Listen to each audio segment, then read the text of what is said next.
अभी करबला के मैदान में नहीं गए, अभी अपने 72 जानिसारों को कुर्बान नहीं किया, अभी अपनी गर्दनों को राहे खुदा में नहीं कटवाया, लेकिन कौनैन के वाली साथ हमारे हैं। अरे ये हसन है, ये हुसैन है, जो जन्नती जवानों के सरदार है। अरे सुनो, जिन्हें करबला के मैदान में जाने से पहले जन्नत की सरदारी मिल जाए, उनके मकाम का हम और आप क्या लगा। अल्हम्दुलिल्लाह अल्हम्दुलिल्लाहिल्लज़ी अब्दा निज़ामुल वजूद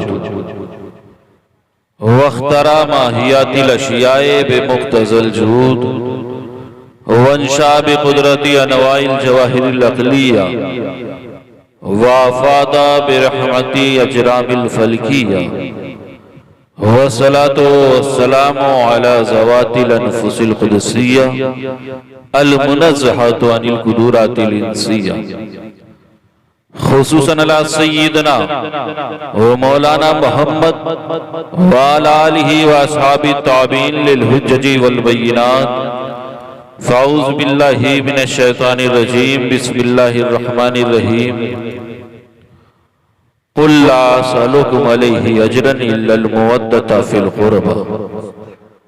सदक़ल्लाहु मौलाना अज़ीम व सदक़ रसूलुहुन नबियुल अमीनुल मतीनुल करीम व नहनु अला ज़ालिका लमिनश शाहिदीन व शाकिरीन वल्हम्दुलिल्लाहि रब्बिल आलमीन।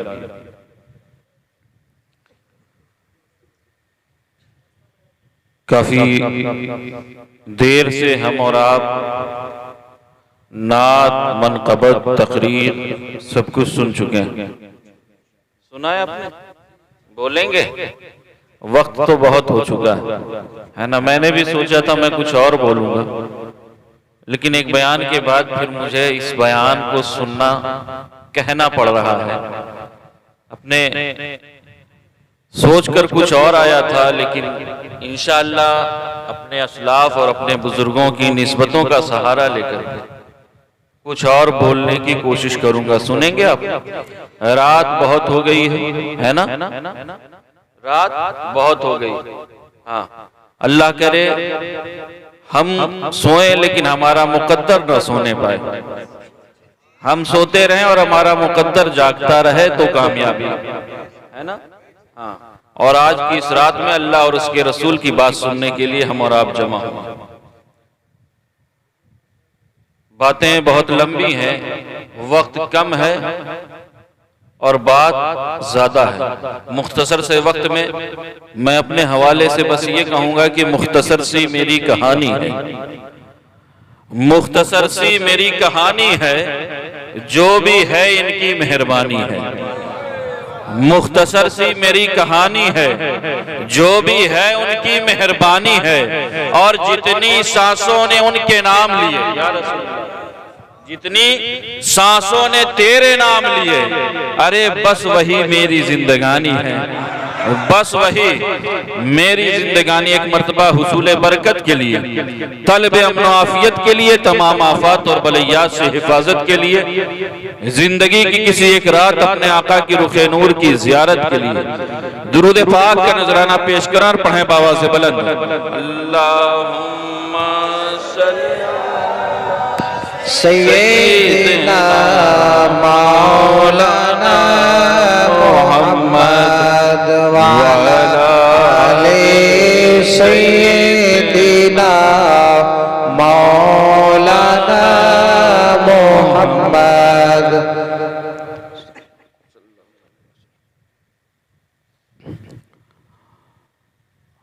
मिली जो हमको विरासत में शान बाकी है,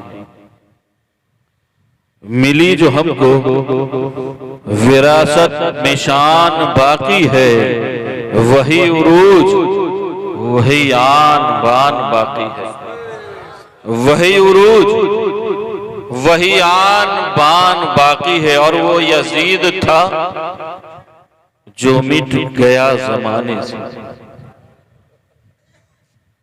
वो यजीद था जो मिट गया जमाने से। और ये हुसैन हैं जिनका निशान बाकी है, ये हुसैन हैं जिनका निशान बाकी है। और अगर हो फिर कोई करबो भला तो मत डरना। हालात बहुत खराब है। पता है हिंदुस्तान के हालात क्या है? हम में से किसी से छुपा नहीं है कि हालात कितने तंग हो गए हैं। और इस दुनिया में जिस कौम का खून सबसे ज्यादा सस्ता और सबसे ज्यादा बहाया जाने वाला है, वो कौम मुसलमानों की हो चुकी है ना। कभी हम मॉब लिंचिंग के शिकार किए जा रहे हैं, तो कभी किसी भीड़ की नस्ल कर दिए जा रहे हैं। है बात या नहीं? हमारे घरों को वीरान किया जा रहा है, हमारे घरों पर बुलडोजर चलाया जा रहा है। हालात इतने खराब हैं। और हमारी तंगदिली, खासकर मैं एक बात बता दूं, जिन लोगों ने पढ़ लिख लिया है वो तो कुछ ज्यादा ही तंगदिल नजर आ रहे हैं। है बात या नहीं? एक बात बता दूं, उलमा मौजूद हैं, अगर मैं अपनी तरफ से कहूं तो आप मेरा गिरेबान समझें, पकड़ें। अगर शराब महफिल में बैठ करके पीना हराम है, तो फिर तन्हाई में बैठ करके भी पीना हराम है। ऐसा नहीं होगा कि मैं कहूं महफिल में कि शराब मत पियो और तन्हाई में जाकर के आपको इजाजत नहीं। ऐसा शरीयत कभी दोहरा रवैया नहीं देती। दो तराजू हमें नहीं दिए गए। मुस्तफा की शरीयत जो है वो सब पर एक हुक्म राइज करती, एक हुक्म देती। अगर शराब महफिल में बैठ करके पीना हराम है, तो तन्हाई में बैठ करके भी पीना हराम है। बात या नहीं? मैं आपसे कहूं तस्वीर कशी ना करो और मेरे जेब में मल्टीमीडिया मोबाइल हो, तो आप क्या मैसेज लेकर के जाएंगे? हालात इतने खराब हो गए। आपका तकवा सर आंखों पर। आपने जो बातें कही वो सिर्फ आप अपने ऊपर रखें। और मैं एक बात बता दूं, जिन मसाइल में उलमा का इख्तिलाफ हो जाए, उलमा खुद फरमाते हैं कि फिर उसमें शिद्दत दुरुस्त नहीं समझी। किसी मसले पर अगर चंद उलमा का इख्तिलाफ हो जाए, मिसाल के तौर पर उलमाए हनफिया के नजदीक रफ़े यदैन नहीं है नमाजों में, है या नहीं है? फर्ज नमाजों में रफ़े यदैन हम नहीं करते, ज़ोहर में, असर में, मगरिब में। लेकिन दूसरे फिक़्ह में, दूसरे अइम्मा के नजदीक जायज है, तो क्या वो गलत हो जाएंगे? मैं बातें समझाने के लिए कह करके जाऊंगा। आपने तस्वीर कशी पर खूब फतवे दे दिए, आकर के अपना स्टेज पर तकवा दिखा करके चले गए। मैं कहना चाहूंगा कि अगर आपने ऐसी बातें की है, तो फिर आप बताएं, अगर कोई बंदा शराब हराम है ना, पूछे है हराम या नहीं? शक है किसी को? लेकिन उलमा फरमाते हैं कि अगर शराब की कंडीशन ये हो जाए कि कोई ऐसा मर्ज लाहिक हो जाए और उसमें अगर 2-4 कतरे पीने से बंदा सेहतमंद हो जाए, तो उलमा उसे रुखसत देते हैं या नहीं देते? है ना? रुखसत हासिल हो जाती है, क्योंकि हो सकता है अल्लाह उसे सेहत का अंदेशा हो कि उसे सेहत हासिल हो जाएगी। शराब हराम। अब एक बात बताएं, हालात ऐसे खराब हो गए हैं, इस तरह दुनिया बदल चुकी है। इस्लाम सिर्फ 1400 साल पहले के लिए नहीं आया था, बल्कि इस्लाम वो मजहब है जिसे कयामत तक इस दुनिया में हर तरह के चैलेंजेस का हमें सामना करना है। शरीयत के उसूल, मुस्तफा की शरीयत के उसूल के मुताबिक अपनी जिंदगी गुजारने की कोशिश करना। और उलमा का काम यह है कि वो अवाम में उलझने ना पैदा करें, बल्कि उनकी उलझनों को सुलझाने की कोशिश करें। यहाँ टकराव की बात मैं नहीं करता, खैर आपका तकवा आप अपने पास रखिए। लेकिन मैं आपसे एक बात सवाल करना चाहूंगा कि अगर कोई बंदा हराम काम हराम समझ करके करे, तो फिर वो क्या होगा? हराम काम। अगर आपके नजदीक तस्वीर कशी हराम है और इस हराम को जानते हुए आप इस हराम काम को कर रहे हैं, तो फिर बताएं दुनिया आपको किस नाम से पुकारे? मेरी बातें आपको कड़वी लगे, सर आंखों पर रखिए आप कड़वी। अल्हम्दुलिल्लाह ये सैयदा फातिमा ज़हरा का सदका है ना, उन्होंने इतना दे दिया है कि किसी दर पे बातें बहुत हो गई। अब इनसे पूछें जो फतवा दे करके गए हैं, इनसे पूछें इन्होंने अपना आधार कार्ड बनवाया है या नहीं। ये आधार कार्ड ऐसी चीज नहीं थी कि इसके बगैर आप मर जाते। वहां तो आपका फतवा कहां चला गया, वहां आपके तकवे को लकवे ने मार दिया। हद तो ये है, खुद घरवाली का भी आधार कार्ड बनवा डाला, तब कहां फतवा था। आवाम में चिकनी चुपड़ी बातें करके गुजर जाना आसान है। अल्लाह के रसूल का फरमान है, पहले अमल करो फिर दुनिया से करो। जानते हैं शबे मेराज में अल्लाह के रसूल ने कुछ लोगों को देखा था, उनके होठ काटे जा रहे थे। मुस्तफा करीम पूछते हैं, जिब्रील अमीन ये कौन लोग हैं, ये कौन लोग हैं जिनके होठ काटे जा रहे हैं। जानते हैं सैयदुल मलाइका इरशाद फरमाते हैं, अल्लाह के हबीब ये वो लोग हैं, ये आपकी उम्मत के वो उलमा हैं जो कहते तो हैं लेकिन अपनी कही हुई बातों पर अमल नहीं करते। ऐसे उलमाए सू के बारे में है कि इनके होठ काटे जाएंगे लोहे की कैंची से। हम स्टेज पर अपने तकवे झाड़ करके जाएंगे और हमारी खुद की हालत यह है कि हम कैसे जिंदगी काट रहे हैं, हम में से हर एक को जानता है। आज के इस दौर में अगर कोई बंदा ये कह दे कि मैं कैमरे से बच गया हूं, मैंने तस्वीर कशी नहीं करवाई है, तो जानते हैं दुनिया का सबसे बड़ा झूठा इंसान, दुनिया का सबसे बड़ा झूठा इंसान कहलाएगा। और मैं एक बात बता दूं, हालात इतने खराब हो गए ना, फतवों पर आप जाएंगे तो फिर बहुत ही ज्यादा उलझनों में पड़ जाएंगे।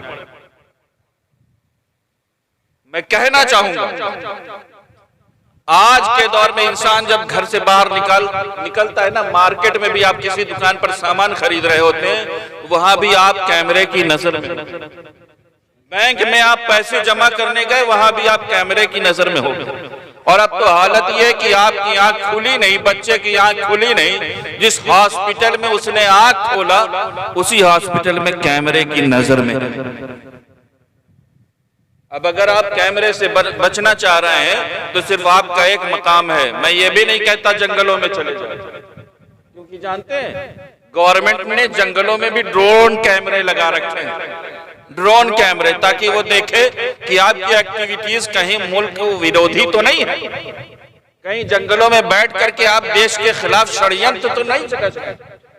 तब जब जंगल भी आपके लिए नहीं बचे तो फिर है मुनासिब यही कि आप उसी अंधेरी कब्र में लौट जाएं।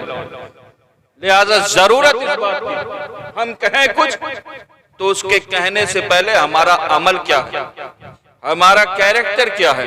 हम आपसे कहें नमाज पढ़ो और हमारी खुद की हालत यह है कि हमारी ना फज्र का पता ना इशा का पता, तो आप क्या कह करके जाएंगे, क्या मैसेज लेकर के जाएंगे। और मैं एक बात बता दूं, रसूल के खानदान, बातें बहुत हो गई थी, मैं सुन रहा था, मेरा फोन खोल बिला वजह की बात, खानवादे मुस्तफा का मकाम, मैं अगर बातें करने लग जाऊं तो दिन कम वक्त कम पड़ जाए। मैंने जिस आयत करीमा की तिलावत का शरफ हासिल किया, सुनना चाहेंगे?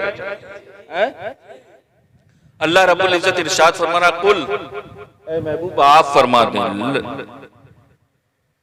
ला सलुकुम अलैहि अजरन इल्लल मुवद्दता फिल कुर्बा, कि हम तुमसे कोई अजर नहीं मांग रहे, कोई मुआवजा नहीं तलब कर रहे, मगर अपने घर वालों की मोहब्बत। अल्लाह तो खुद भी कह सकता था ना, है बात ये नहीं, लेकिन अपने हबीब से कहलवा रहा। क्यों? क्योंकि आप कुरान जब पढ़ेंगे ना, तो जहां जब कोई अहम मामला है, उस अहम मामले को रब ने अपने महबूब की ज़बान अतहर से कहलवाया। मिसाल के तौर पर रब को जब अपनी वहदानियत का ऐलान करना हुआ तो रब ने अपने हबीब से इरशाद फरमाया, कुल हुवल्लाहु अहद, ऐ महबूब आप मेरी वहदानियत का ऐलान फरमा दें। मैं बातें करूं, अल्लाह रब्बुल इज्जत को जब अपने रसूल के खानदान का मकाम और मर्तबा बयान फरमाना था, तो अल्लाह रब्बुल इज्जत ने इरशाद फरमाया, कुल ला सलुकुम अलैहि अजरन इल्लल मुवद्दता फिल कुर्बा, कि हम तुमसे इसके बदले में कोई अजर, कोई चार्ज, कोई मुआवजा नहीं मांग रहे, मगर अपने खानवादे की मोहब्बत को।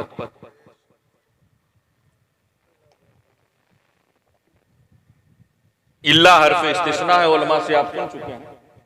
उसके बाद अल्लाह रब्बुल इज्जत ने लफ्ज़ कुरान में जो लफ्ज़ अहले बैत से मोहब्बत करने के लिए इस्तेमाल किया गया है वो लफ्ज़ मुवद्दत है। और जानते हैं मुवद्दत का तर्जुमा आपने आज तक जो सुना है उलमा से वो क्या है कि मोहब्बत, खानवादे मुस्तफ़ा के साथ मोहब्बत करना। क्या करना है? मोहब्बत। लेकिन मैं एक बात और बता दूं कि लफ्ज़ मुवद्दत का तर्जुमा, मुवद्दत लफ्ज़ का तर्जुमा मोहब्बत नहीं होता।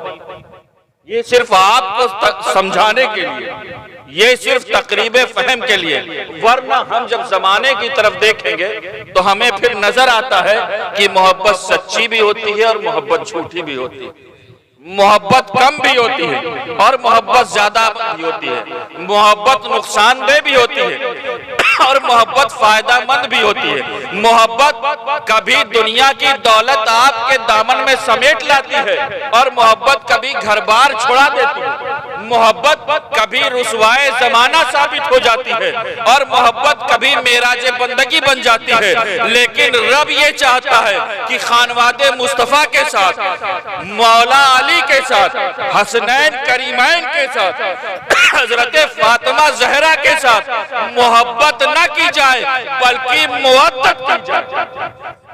और मुवद्दत के ताल्लुक से साहिब अल फकरी फरमाते हैं कि मुवद्दत का माना यह है कि हुब्बे अहले बैत खून में गर्दिश करे, हुब्बे अहले बैत खून में गर्दिश करे। यानी मुवद्दत वो है जो आपके नफ्स की हरकत बन जाए, मुवद्दत वो है जो आपके दिल की धड़कन बन जाए, मुवद्दत वो है जो आपके खून की रवानी बन जाए, मुवद्दत वो है जो आपके सांसों की लय बन जाए। अरे मुवद्दत वो है कि जब तक जान में जान रहे नबी और आले नबी पर जान और वरना तो हालात इतने खराब हो गए कि मोहब्बत तो हमारे पाव भर आटे की खातिर, मोहब्बत तो हमारी पाव भर आटे की खातिर है। अरे हम इनसे इश्क कब करते हैं अपना पेट भर? अगर कोई आकर के आपके पीर साहब की तारीफ करके चला जाए तो आपको खुश होने की जरूरत नहीं है। उसकी तारीफ अकीदत में नहीं है बल्कि जानते हैं वो सिर्फ अपने पेट भरने का इंतजाम करके गया, अपना पेट भरने का इंतजाम करके गया। लिहाजा जरूरत इस बात की है कि आप किसी को दावत पर देने से पहले देखें आप किसे बुला रहे हैं। ये आपकी जिम्मेदारी कि दस्तरखान जब आप बिछा रहे हैं तो फिर देखें किसके लिए बिछा रहे हैं। ये ऐसी वैसी महफिल नहीं होती दोस्तों। और मैं एक बात और बता दूं, हम हसनैन करीमैन से क्यों मोहब्बत करते हैं, इमाम हुसैन से क्यों मोहब्बत करते हो? पता है आपको क्यों करते हो? क्या इसलिए कि उन्होंने करबला में अपनी गर्दनें कटाई? आपको एक नया जाविया दे करके गए हैं साहब, नया मीजान दे करके गए। मैं बता दूं कि निस्बतें कभी फासिक नहीं होती। रज़वी बनो लेकिन रजा की अदा के साथ। बात मेरी नहीं है बल्कि इसको मोहब्बत का इमाम से किसी ने सवाल किया, ऐ अला हजरत इमाम अहमद रजा खां फाजिल बरेलवी, आप बताएं कि अगर सैयद फासिक हो तो क्या उसकी ताजीम की जाएगी, उसकी इज्जत, उसको मान सम्मान दिया जाएगा? तो जानते हैं इसको मोहब्बत का इमाम बोलता है यकीनन उसकी ताजीम उस वक्त तक की जाएगी जब तक उसका फिस्क हद्दे कुफ्र तक ना पहुंच जाए। और फिर जानते हैं इसको मोहब्बत के इमाम जवाब देते हैं कि सुनो, क्यों मैंने ये जो बात कही है कि हम उसकी ताजीम उसके अमल को देख करके नहीं बल्कि उसकी ताजीम उसकी निस्बतों को देख करके करें। और निस्बत कभी फासिक नहीं हुआ करती। हम उसकी ताजीम उसके रगों में दौड़ने वाले खून की वजह से, न जाने कौन कौन से शोबदे आपके बीच में छोड़ करके लोग चले जाते हैं। हम इमाम हुसैन से क्यों मोहब्बत करते हैं? उनके तकवे और तहारत की वजह से। या इस वजह से कि उन्होंने अपनी गर्दन सजदे में कटाई है? नहीं, बल्कि हम उनसे मोहब्बत करते हैं निस्बत मुस्तफा की वजह से। हम उनसे मोहब्बत रसूल के खानदान। और एक बात बताते हैं, अगर तकवे और तहारतों को मेयार बनाओगे, तकवे और तहारतों को मेयार बनाओगे, तो मैं अल्लाह के रसूल का एक फरमान सुनाऊं? सुनना चाहेंगे? तकरीर खत्म कर दूं। बातें समझ रहे हैं आप मेरी या नहीं है? हाँ, अगर तकवे और तहारतों को मेयार बनाओगे तो अल्लाह के रसूल मौजूद हैं। कौन है सामने? हसनैन करीमैन। ये कौन है? हजरत इमाम हसन और हजरत इमाम हुसैन। कौन है? हसनैन करीमैन हैं। अल्लाह के रसूल मौजूद है। इरशाद फरमाते हैं, साहबा सुनो, ये दोनों शहजादे जो है ना, ये मेरे शहजादे, ये हसनैन करीमैन जन्नती जवानों के सरदार, जन्नती जवानों के सरदार हैं। और हसनैन करीमैन की जिस वक्त अल्लाह के रसूल ने इरशाद फरमाया, हाजल हसन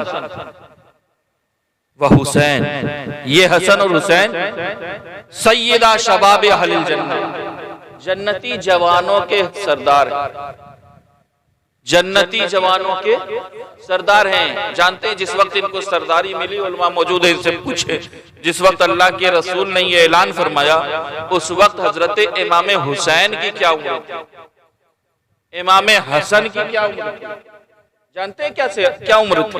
बताऊं आपको? सुनेंगे? हजरत इमाम हसन उस वक्त 5.5 या 6 साल के, और हजरत इमाम हुसैन उस वक्त 4 साल के। कितने साल के? 4 साल के। अभी नमाज फर्ज नहीं हुई, अभी करबला के मैदान में नहीं गए, अभी अपने 72 जानिसारों को कुर्बान नहीं किया, अभी अपनी गर्दनों को राहे खुदा में नहीं कटवाया, लेकिन कौनैन के वाली साथ फरमा रहे हैं, अरे ये हसन है, ये हुसैन है, जो जन्नती जवानों के सरदार है। अरे सुनो, जिन्हें करबला के मैदान में जाने से पहले जन्नत की सरदारी मिल गई, उनके मकाम का अंदाजा हम और आप क्या लगा? इधर उधर के चक्कर में पड़ने की जरूरत नहीं है। और बातें और मैं बता दूं, हमारे लिए अल्लाह और उसके रसूल की, अल्लाह का फरमान और उसके रसूल का फरमान नमूने हयात। सहाबा की जिंदगियां हमारे लिए नमूने हयात, अहले बैत अतहार की जिंदगियां हमारे लिए नमूने हयात, दस्तूर हयात है। मैं आपको बताऊं कौन जात है? अहले बैत की मोहब्बत और अहले बैत से मुवद्दत का तरीका हमें सहाबा की चौखट से हासिल हुआ। कहां से हासिल हुआ? सहाबा की चौखट से। आपको न जाने कौन कौन से लोग क्या क्या पढ़ा करके चले जाते हैं। मैं बताऊं, बुखारी शरीफ के हाशिये में एक वाकया दर्ज, सुनेंगे आप? सुनना चाहेंगे? अच्छा बताएं, मुसलमानों के पहले खलीफा का क्या नाम?